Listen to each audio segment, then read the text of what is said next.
모든 영광, 존귀, 찬양 주님께만 올려드립니다. 주님 받아 주시옵소서.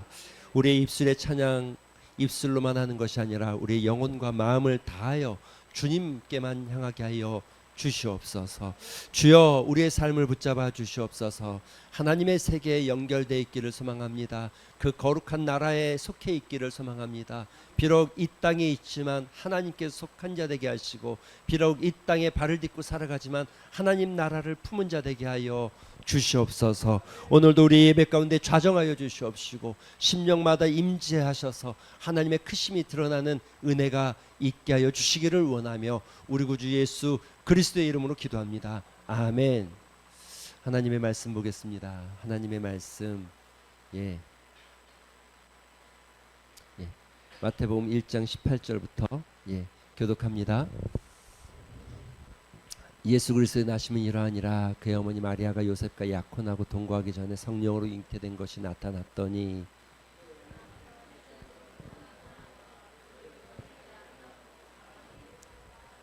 이 일을 생각할 때에 주의 사자가 현몽하여 이르되 다윗의 자손 요셉아, 내 아내 마리아 데려오기를 무서워하지 말라. 그에게 잉태된 자는 성령으로 된 것이라.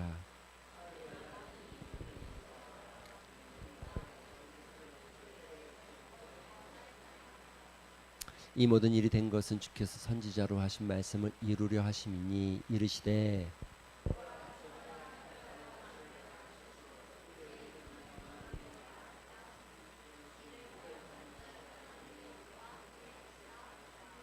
요셉이 잠에서 깨어 일어나 주의 사자의 분부대로 행하여 그의 아내를 데려왔으나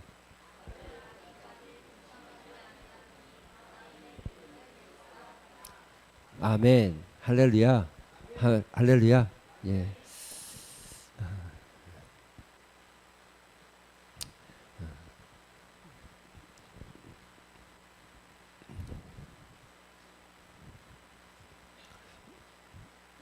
할렐루야. 더워서 넥타이 풀었어요. 괜찮잖아요, 그쵸? 오후 예배인데 아무도 지적을 안 해서 제가 자백하는 거예요. 목소리가 이래서 그런데 감기는 다 나았어요. 그냥 목이 이런 것뿐이에요. 걱정하지 않으셔도 됩니다. 우리가 살아가면서 누리는 기쁨이라는 게 참 한정적이죠. 저는 우리가 늘 이렇게 고백하잖아요. 하늘의 은혜를 맛보고 하늘의 기쁨을 소유하기를 소망한다. 항상 기뻐하라, 쉬지 말고 기도하라. 이 기쁨, 항상 기뻐할 수 있는 기쁨이 뭘까? 항상 기뻐할 수 있는 것, 항상 기뻐할 수 있는 어떤 조건들이 뭘까? 우리가 기도 중에도 그렇게 고백했지만, 여러분 이 땅에 이렇게 우리가 살아가지만 정말 믿음을 갖기 시작하는 순간 우리의 세계는 눈에 보이는 이 1차원적 세계에 머무르면 안 됩니다. 여러분 우리가 감각할 수 있는 기관이 눈과 귀 또는 코 등인데, 이런 감각할 수 있는 기관으로 느낄 수 있는 정도의 머리의 사고에서 이제 벗어나는 거죠. 믿음을 갖는다는 게 그런 겁니다. 그래서 우리가 눈에 보이는 세계를 초월한 하나님의 반대하신 강활하신 거기에 우리가 연결되기 시작할 때, 우리 안에 있는 이 땅에서 누리는 기쁨, 이 땅에서 주어지는 것으로 인한 즐거움이 아니라, 이걸 어떻게 설명해야 돼요? 그냥 하나님이 주시는 기쁨, 하나님만 주실 수 있는 기쁨을 누리는 자가 되는 거죠. 그런 의미에서 본다고 하면, 제가 시인 중에 그 정현중이라는 시인이 이런 시를 썼어요. 시선을 기리는 노래라는 시가 하나 있는데, 이 시를 보면서 이런 생각이 좀 들었어요. 시의 내용이 이렇더라고요. 멀리 있는 것이 없다면 우리가 어떻게 가까이 있는 것과 살 수 있겠는가? 여러분 저는 이 시를 보면서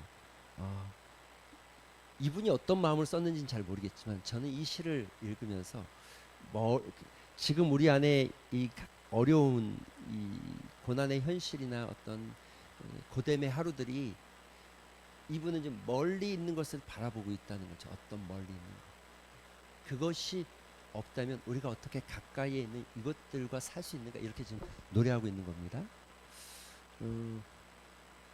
이렇게 돼 있습니다. 바라보는 저 너머가 없다면 우리가 어떻게 여기서 살 수 있겠는가? 바라보는 저 너머가 없다면 우리가 어떻게 여기서 살 수 있는가? 우리는 늘 말은 참 쉽게 하잖아요. 구름이 태양을 가려도 태양 너머에, 아니 구름 너머에 태양은 존재한다는 것을 안다, 이렇게 말하지만 실제로 우리의 삶에서 그렇게 고백이 되어져야 되는 거죠.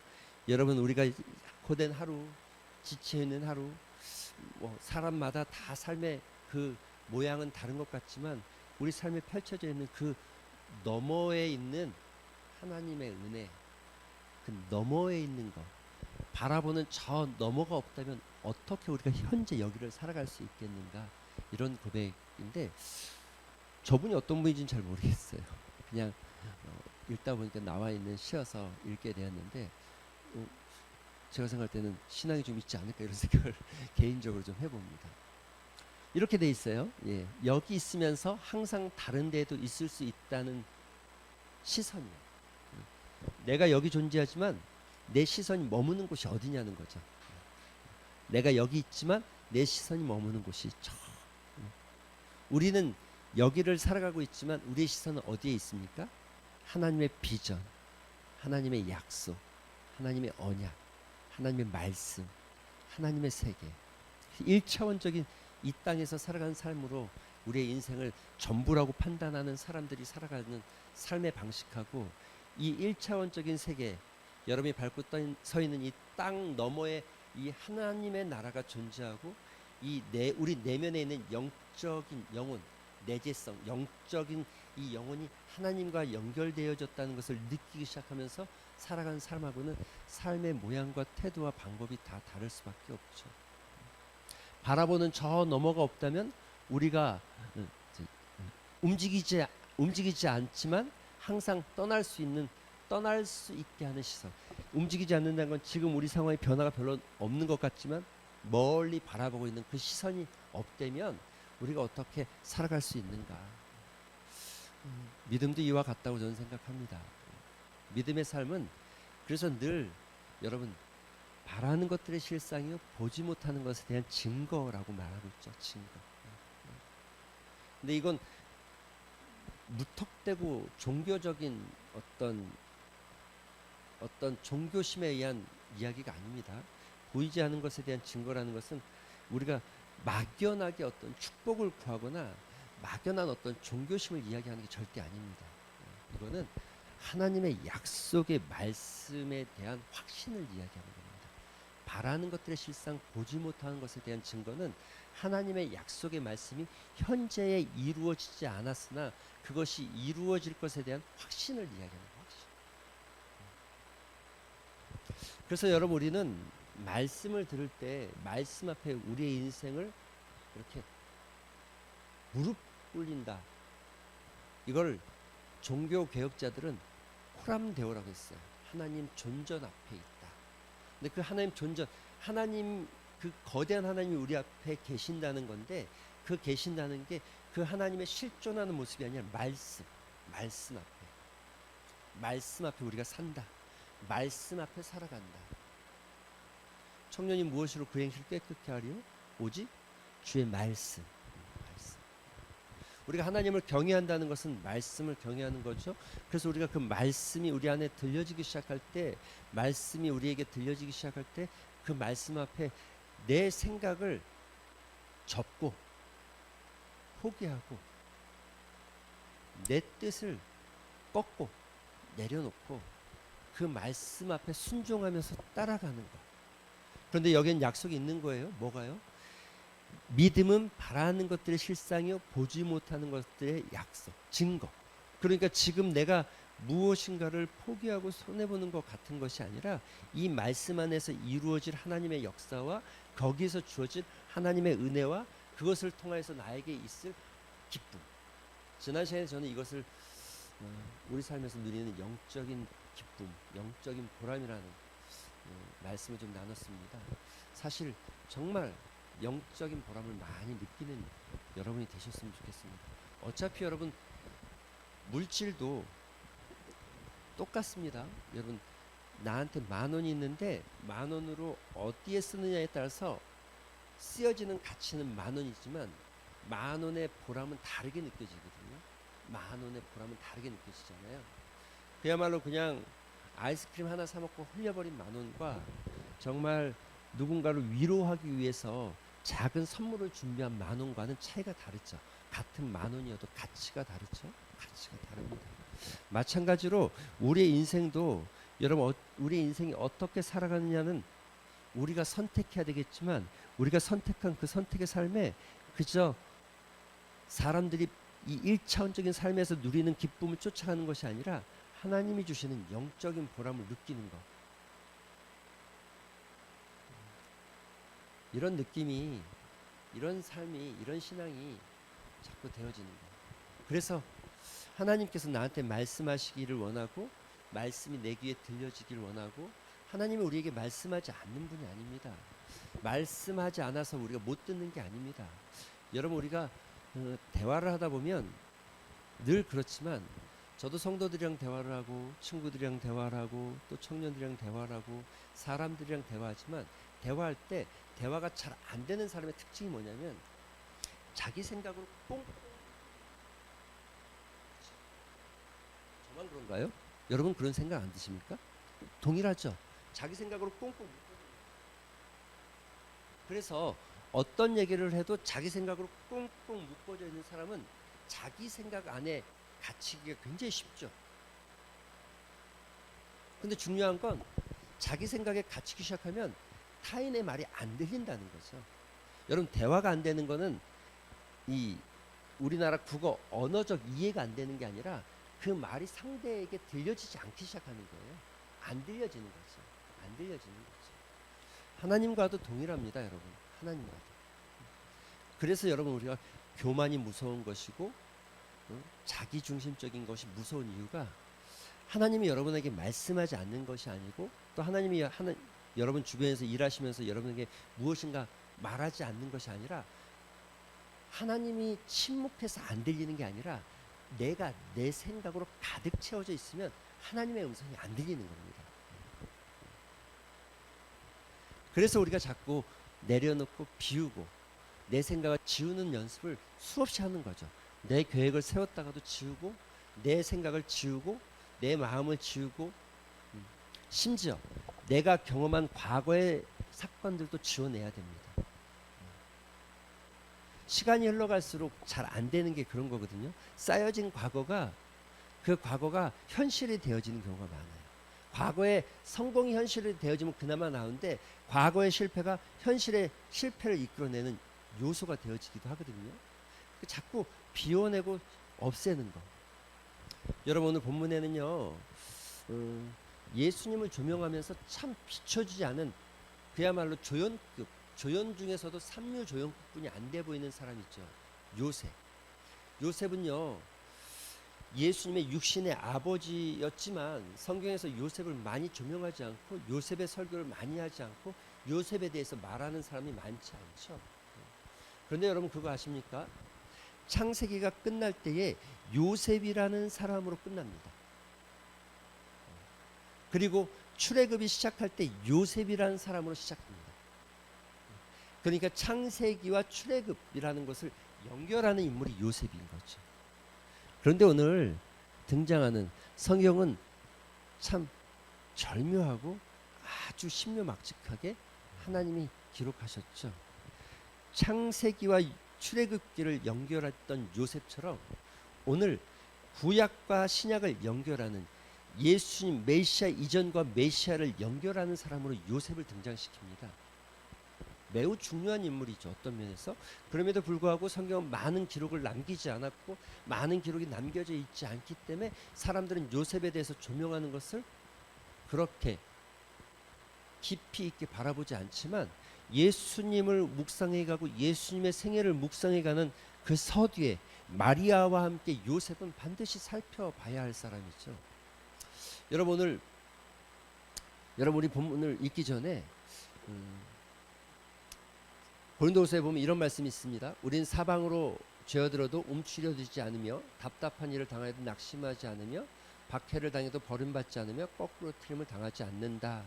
예, 우리가 그리스도인이 이 땅 가운데서 살아갈 때, 제가 이 말씀을 마치면서 이 말씀과 같이 은혜를 나누려고 했는데 하다 보면 잠깐씩 놓치기도 하고 그런 거니까요. 우리가 이 답답한 사회 속에서 답답한 현실 앞에서 그러나 우리는 성경이 우리를 향해서 고백하고 있는 게 있죠. 절대로 우리는 무너지지 않고 거꾸러지지 않고 쓰러지지 않는다라고 약속하고 있다는 것을 여러분 기억하셨으면 좋겠습니다. 지금 현실 앞에 놓여 있는 것이 무엇이든 여러분 움츠리지 마시고, 지금 현실 앞에 있는 것이 어떤 것이든 여러분 믿음의 눈으로 그 너머까지 바라보는 지혜가 있게 되기를 소망합니다. 요셉이 바로 그런 사람 중에 하나죠. 여러분 요셉이 오늘 본문에 이렇게 시작합니다. 예수 그리스도의 나심은 이러하다. 사실 마태복음 1장에 시작하면서 예수 그리스도의 족보로 시작합니다. 족보에 대해서 14대에서 쭉쭉쭉쭉 이어나가죠. 물론 그 족보에서 빠진 족보들이 있기 때문에 정확히 맞는 것 같지는 않습니다. 다만 그것은 무엇인가를 나타내기 위해서 일부러 그렇게 쓰였겠죠. 그리고 18절에 와서 그리스도의 나심은 이러하니라 라고 표현하면서 그의 어머니 마리아가 요셉과 약혼하고, 이스라엘 문의 1세기의 팔레스타인 지역의 문화는 이렇습니다. 가정에서 아이가 태어나면 어느 정도, 아이가 보통 7살, 8살, 그러니까 5살 밑으로 되는 죽는 경우도 많기 때문에, 지금이 안 그렇지만 예전에는 아이들이 죽는 경우가 많죠. 그러니까 죽는 경우가 많기 때문에 그냥 냅두죠. 그런데 한 6살, 7살, 한 8살 정도 되면 잘 아는 집의 자식의 자녀와 약혼, 그러니까 이건 약혼이 아니죠. 그냥 부모끼리 약정을 합니다. 약정을 합니다. 약정. 너의 자식과 내 자식이 결혼 사돈지간 맺자라고. 이게 1차적인 이야기죠. 그리고 이 자녀들이 자라서 성인이 되었을 때 부모의 그 약속대로 서로 약혼을 합니다. 약혼을, 지금 우리가 말하고 있는 약혼은 이 시대 약혼은 그냥 결혼을 약속한 거라고 생각하지만, 저 시대 약혼은 같이 살지만 않을 뿐이지 결혼과 동일한, 결혼과 준한, 결혼의 그러니까 동일한 법적 효력을 갖출 수 있습니다. 약혼을 하고 나면 아내는, 여자는, 신부는 이제 자기 집에 들어가서 결혼할 어머니가 되어지고 아내가 되어지기 위해서, 한 남자의 아내가 되어지고 또 어머니가 되기 위해서 1년간 훈련을 받습니다. 집안에서. 보통 팔레스타인 지역은 양의 빗질을 하고, 양털을 빗질해서 또 그 양털을 가지고 배틀을 짜서 옷감을 짜고 실을 짜고, 또 낮에는 물을 길러와서, 물동이를 이고 와서 물을 길러와서 먹을 수 있는 물을 저장하고 쌓아놓고, 아침 점심 빵을 만들어서 가족이 먹을 수 있도록 빵을 굽고 만들고 반죽하는 일을 하죠. 이렇게 매우 분주하고 다양한 일들을 아내가, 여자가 감당해야 됐기 때문에 그 이전에도 준비할 수 있지만, 약혼한 다음에는 이제 한 남자의 아내로, 한 집의 어머니로 살아가기 위해서 1년, 대략 한 1년 정도의 시간을 자기 훈련을 하고 어머니로서의 준비 과정을 거치게 되어 있습니다. 지금 요셉과 마리아는 바로 그 상황 속에 놓여 있는 겁니다. 요셉도 역시 남편으로서 이제 아내를 맞을 집과 터전을 마련하고 방을 마련하고 또 살 수 있는 공간을 만드는 것에 집중해야 될 겁니다. 다만 조건은 이겁니다. 아직 동거하면 안 된다는 거죠. 동거하지 않았다는 거죠. 그런데 여러분, 지금 청천벽력 같은 이야기가 들려집니다. 동거하기 전에 잉태된 것이다. 잉태가 되었다. 여러분, 성경은 분명히 정확하게 동거하기 전에 마리아가 잉태했다라는 것을 이야기하죠. 물론 성령으로 잉태된 것이다 라고 나와 있지만, 우리는 여전히 삼자의 입장에서 바라보기 때문에 저희 굉장히 대수롭지 않고 그럴 수 있을 것 같지만, 그러나 당사자의 입장, 역지사지가 되어져서 자신의 입장, 요셉의 입장이 되었을 때는 이런 배신감을 느낄 수 있습니까? 이게 말이 되겠습니까? 여러분, 이게 말이 된다고 생각하십니까? 이해가 되십니까? 남자들은 제 마음과 비슷할 것 같고 아닐 수도 있지만 여자들은 어떻습니까? 요셉은 생각했겠죠. 딜레마에 빠질 수 있습니다. 여러분, 딜레마, 우리가 딜레마라는 이야기를 하면 이런 거잖아요. 열차가 막 가고 있는데 열차가 지금 직진하는 길로 가면 5명의 사람이, 이 브레이크가 고장난 열차여서 5명의 사람이 치여 죽을 것 같은데 레버를 옮기기만 하면 반대쪽으로 휘어져서 열차는 가지만 한 명이 죽어요. 이게 프롤의 딜레마라는 이야기인데 어느 쪽도 선택하기 어려운 상황을 딜레마라고 표현합니다. 요셉이 여러분 어떻게 생각할 수 있었을까요? 첫 번째, 마리아는 부정을 저지른 여자다. 이렇게 생각할 수 있을까요?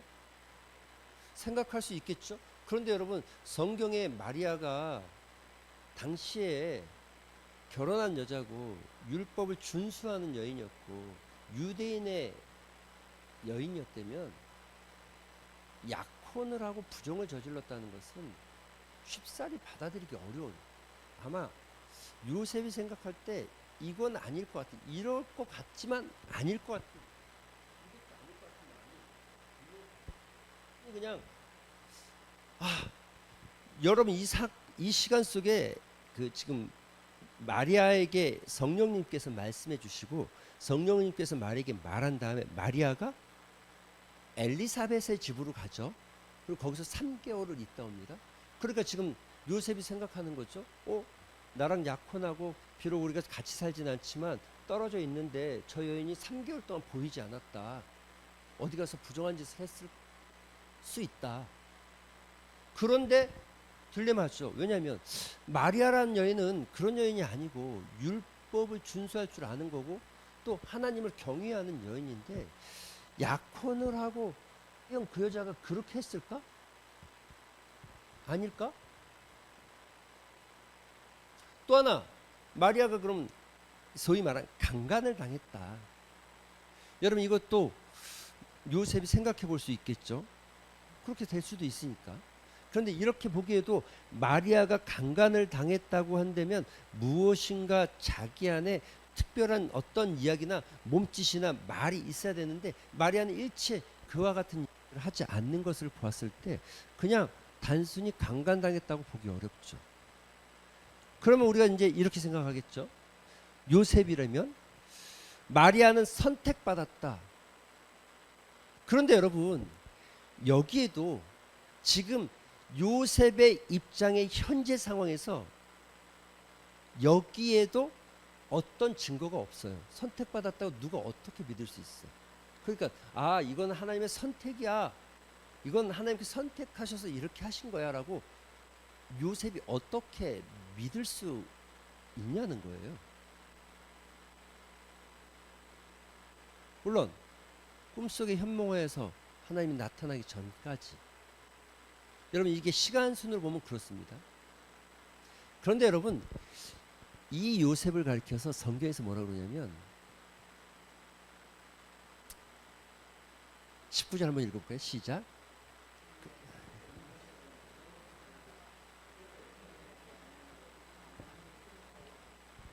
여러분, 이게 성경이 요셉이라는 사람을 표현하면서 의로운 사람이라고 표현합니다. 의로운 사람이라는 기준이 도대체 뭘까요? 그러면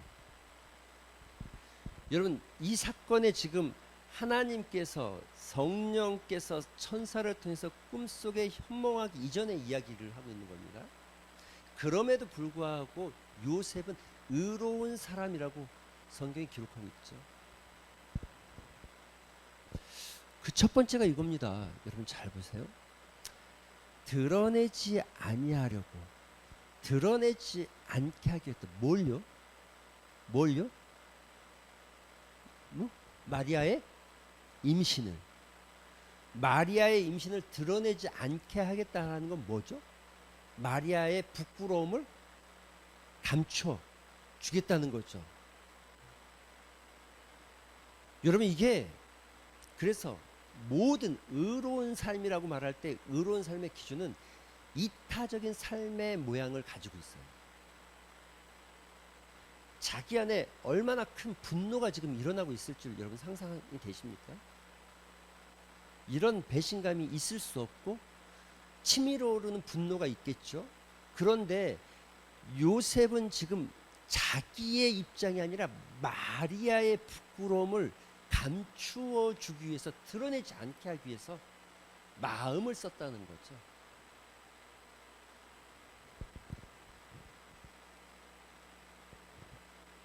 자신의 허물이 아니라 타인의 허물을 감추어 주는 자가 되기를 원했다는 거죠. 여러분, 우리가 하나님 앞에서 죄인임에도 불구하고 의롭다라고, 의인이라고 칭함을 받습니다. 왜요? 무엇 때문에? 무엇 때문에요? 예수 그리스도께서 우리의 죄를 감추어 주셨어요. 뭘로요? 십자가에서 우리의 허물을 감추어 주셨어요.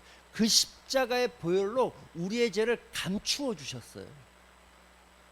그래서 여러분과 제가 하나님 앞에서 의인이라는 칭함을 받을 수 있고 하나님의 자녀가 될 자격이 주어진 거죠.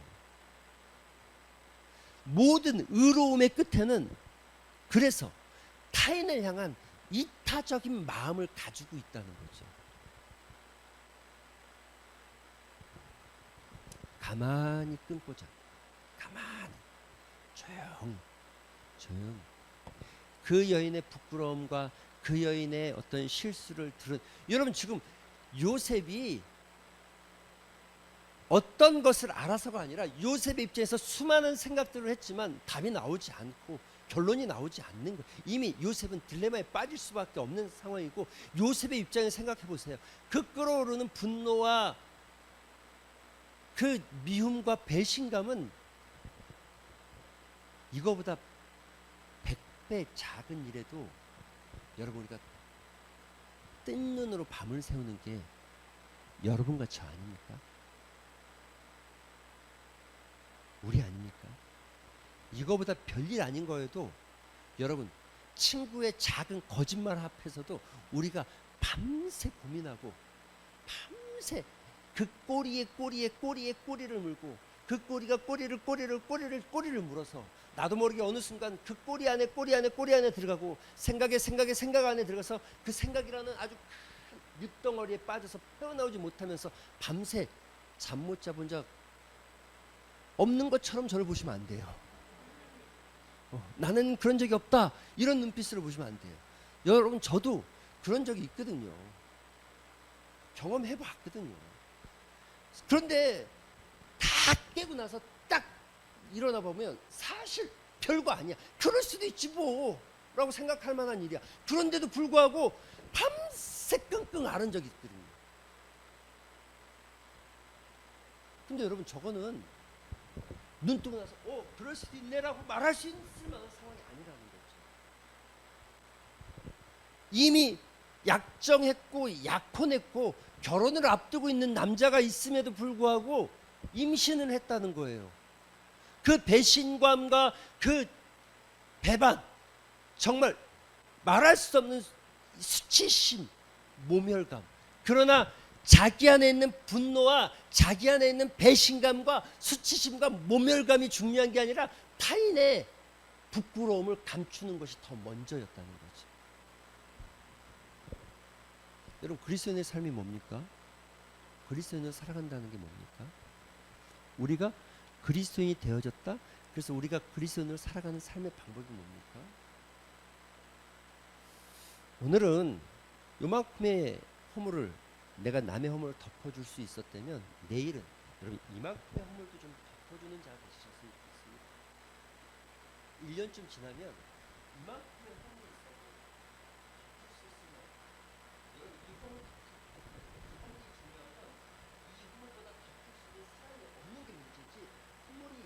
없어지는 게 문제가 아니라 덮을 수 있는 사랑이 없는 게 문제일 뿐입니다.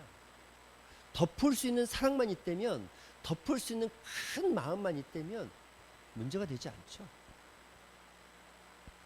우린 다 고백하잖아요. 뭐라고요? 죄인이다. 너나 나나 다 죄인이다. 우리는 완벽할 수 없고, 관계 속에서, 삶 속에서, 모든 상황 속에서 완벽할 수 없고 완벽해질 수 없다는 것을 인정하고 시인하는 것. 문제는 그 사람이 완벽하지 못해서 허물이 있는 게 아니라 내가 그 허물을 덮을 수 있는 사랑이 없는 게 문제죠.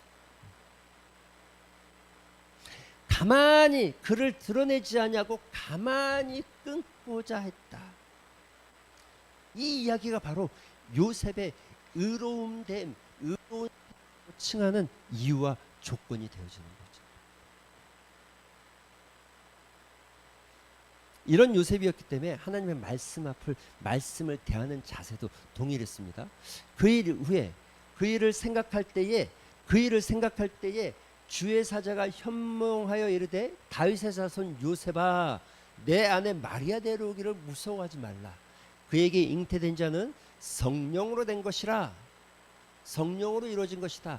그러니까 마리아가 잉태한 것은 지금 너는 이해가 안 되겠지만, 내가, 하나님인 내가, 너희를 창조한 내가 잉태시킨 것이다. 성령으로 잉태된 것이다. 그리고 말합니다. 뭐라고요? 아들을 낳으리니 이름을 예수라. 예수가 무슨 뜻입니까? 예수라는 게 여러분 구약으로 가면 여호수아, 이게 신약으로 함축적으로 이름을 좀 함축해서 부를 때 예수아 이렇게 불러요. 근데 이 예수아를 그리스식으로, 그러니까 헬라식으로 부르면 예수 이렇게 되는 거예요. 여호수아와 예수는 동일한 이름의 뜻을 가지고 있죠. 근데 그가 뭐라고요? 구원할 자, 자기 백성을 그들의 죄에서 구원할 자라는 의미를 가지고 있다는 거예요.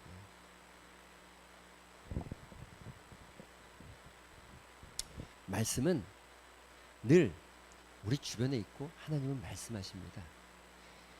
말씀을 안 하시는 것이 아니라 말씀을 하시지만 그 말씀을 듣지 못하는 거죠. 어느 날 요나가 길을 가는데 하나님께서 요나에게 말씀하시기 시작하셨어요. 뭐라고요? 요나야, 너는 니느웨로 가라. 니느웨로. 그런데 요나가 그 말씀을 듣고 아멘하고 니느웨로 간 것이 아니라, 그러나 요나는 성경에 그러나 3절에 보면 그러나 이렇게 기록되어 있어요. 요나는 그 말씀을 들었지만 그러나 니느웨로 안 가겠다는 거죠. 그러나 나는 그렇게 하기 싫다는 거죠. 그러나 내 입장에서는 그렇게 할 수 없다는 거죠. 그러나 결국 그러나는 하나님의 말씀이 들려졌으나 듣지 않은 것, 안 들은 것과 동일한 거죠. 여러분, 우리 삶에서 그러나가 있지는 않습니까? 하나님의 말씀이 안 들려지신 겁니까? 아니면 내 마음에 합당한 말씀이 안 들려지신 겁니까? 여러분, 하나님의 말씀을 여러분의 마음에 합당한 소리를 듣고 싶으십니까? 아니면 하나님께서 진짜 하나님의 뜻을 여러분에게 보여주기를 원하십니까? 요셉에게 꿈에 나타나서 요셉아, 걱정하지 마. 전 임신한 게 아니라 그냥 잠깐 배가 부른 거야. 곧 날씬해질 거야. 이러면 얼마나 좋았겠어요. 그런데 그게 아니라 뭐라고요? 지금 아들을 낳을 거랍니다. 갑자기 아들을 낳을 거래요. 하나님의 음성은 내 뜻대로 들려지는 것이 아니라 하나님의 뜻대로 들려질 때 하나님의 음성이 되어지는 겁니다. 할렐루야. 내가 원하는 소리를 듣기를 원하는 것이 아니라 하나님의 소리에 집중할 때 하나님의 뜻이 보여지고 하나님의 음성이 들려지고 하나님의 마음을 느낄 수가 있게 되는 거죠. 예수, 이름을 예수라. 이는 그가 자기 백성을 그들의 죄에서 구원할 자이심이라.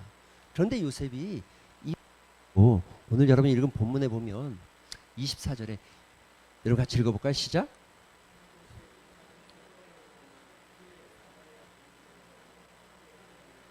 어떻게 했다고요? 뭐대로요? 중요한 게 뭐라고요? 분부대로. 분부대로 하나님께서 말씀하신 대로 하나님께서 말씀하신 대로 이루어지길 소망하고 그 뜻대로 성취되기를 소망하고 그 뜻이 나를 통해 이루어지기를, 그래서 내가 그 뜻 앞에 분부대로 행했다는 거죠. 분부대로. 주의 사자의 분부대로 내가 행했다. 여러분, 오늘 오전에도 그런 설교를 잠깐 했지만 믿음의 세계는요, 시작 전에도 설명했지만 우리의 눈에 보이는 것에서 여러분 믿음을 찾으려고 하는 게 아니라 광활한 영혼 초월한 세계, 이 땅을 초월한 하나님의 세계가 있음을 우리는 시인하고 인정하는 겁니다. 할렐루야. 그러면 이 땅과 그 세계를 지배하고 있는 그 하나님께서 말씀하실 때 우리는 어떻게 해야 됩니까? 주여 말씀하옵소서, 내가 듣겠나이다. 내가 듣겠나이다. 여러분, 하나님의 말씀이 하나님 말씀 안 하거나 하나님의 말씀이 없는 게 아니라 내가 듣지 않으니까, 여러분 분부대로 행하지 않으니까 안 들리는 것처럼 늘 생각되어지죠.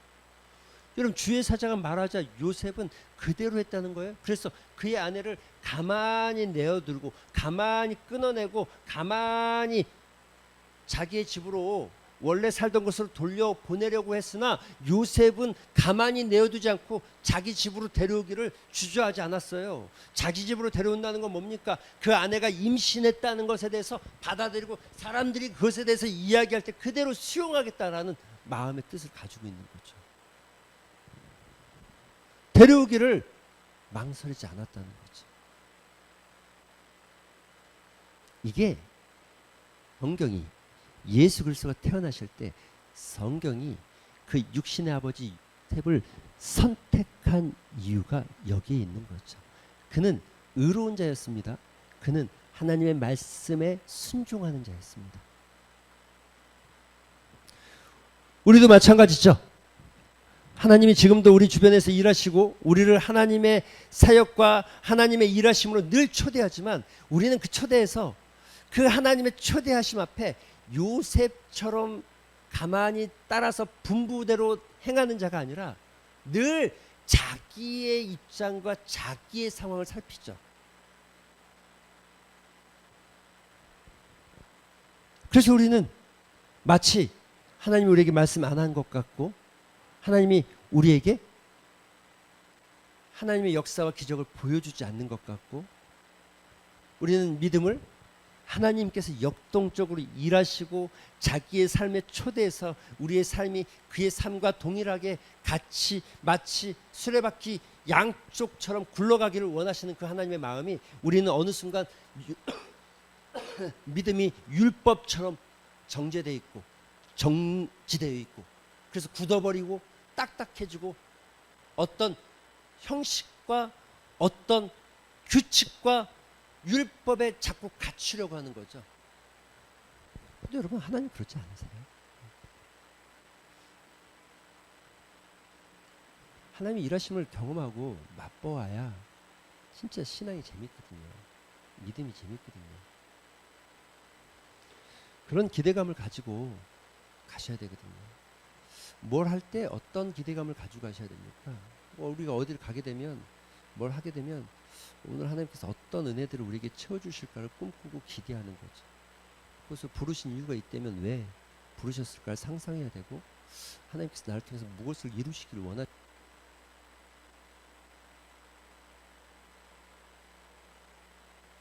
그 음성이 들려진다면 그 음성 앞에 순종하고 나가기를 결단하는 것.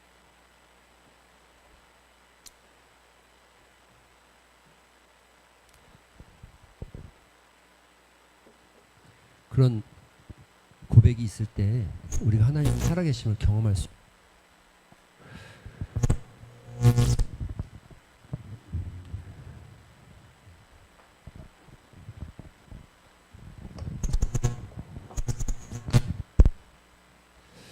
예, 배터리가 다 된 겁니다. 그냥 배터리가. 우리 그런 믿음의 고백을 담아서 우리 같이 찬양하고 기도 한 시간 가졌으면 좋겠습니다. 예.